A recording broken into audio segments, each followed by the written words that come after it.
Hello everyone, I have a quick question for you all. Do you guys like ice creams? Well, I love them too. Now, if the cost of one ice cream is rupees 10,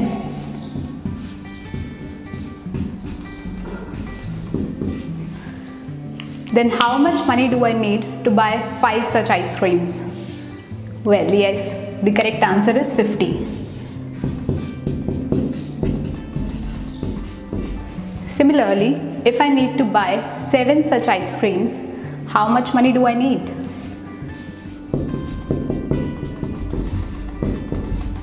That is 70 rupees. Now we have simply used the unitary method here. That is, we know the price of a single unit and we are multiplying it by the number of items in order to get the total amount, right? So in general terms, I can write this as rupees 10 multiplied by the number of ice creams I require to get the total amount, right? Now if I write this, 10 is a fixed amount, that is each ice cream is going to cost rupees 10 only. N is going to vary in every situation. If I feel like having one ice cream, I'll put n as 1 in order to get rupees 10. Similarly, if I feel like buying 10 ice creams, I'll have to put the value of n as 10 and I'll get rupees 100, right? So in general, I can write this entire thing as 10 into n, correct? Now 10, that is a fixed value, is called constant. And n, whose values keeps on changing, is called a variable. Okay, so we have understood two terms here. One is a variable and the second one is a constant. Now these constants and variables, they together form expression. So constants and variables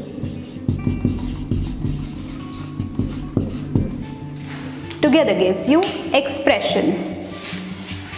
Now when I write 10 multiplied by n equals, let's say, 600.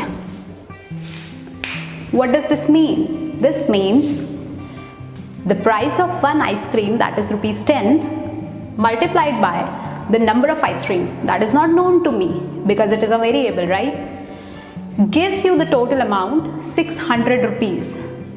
Now how am I supposed to find the value of n in this situation? Well, if you use the unitary method again, you will know that this n right here should be 60, because only and only then 10 multiplied by 60 will give you 600. Okay, 10 into n was one expression, 600 was another expression, and we have equated these two expressions, and this gets you to the concept of equations. Whenever you use an equality sign in order to equate or balance two expressions, it gives you an equation, right? And this brings us to the today's topic of discussion, which is linear equations in one variable. So we know what variables are. One variable is pretty self-explanatory. Equations we have sort of figured out. Now what is with the term linear? What does it mean? Well, for that we'll have to understand a very simple concept of powers. Okay, so if I take an expression, for example, in my case it was 10n. What is the power of this variable n? It is 1. Okay, there could be some expressions with the power 2. There could be some with the power 3 and so on. So whenever the highest power of the variable in an equation is 1, it is called linear.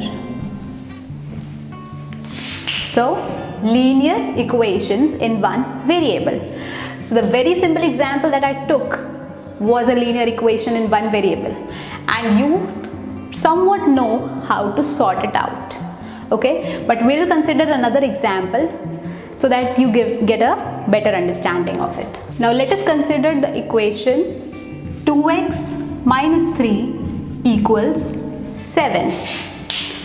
Okay, now this is an equation. Okay, there are two sides of an equation. One that is on the left hand side of the equals to sign called the LHS. Second one that is present on the right side of the equality sign, and it is called RHS.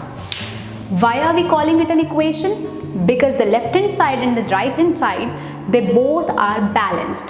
This is the most important thing that you have to keep in mind while solving the value of the variable. Alright? And for whatever value of the variable, the equation remains balanced. That value is called the solution of that equation. Alright? For example, if I need to find the value of x, what am I supposed to do? I'll have to simply use one concept, and that is I'll segregate all the terms or all the expressions with the variable in them onto the left hand side, and all the constants, that are the fixed values that are known to us, onto the other side. So 2x, this is a single term, right? I'll keep this on the left hand side itself. But this minus 3 is a constant. So I need to take this onto the right hand side. But how am I supposed to do it? If I simply just move it onto that another side, it will change the balance, right?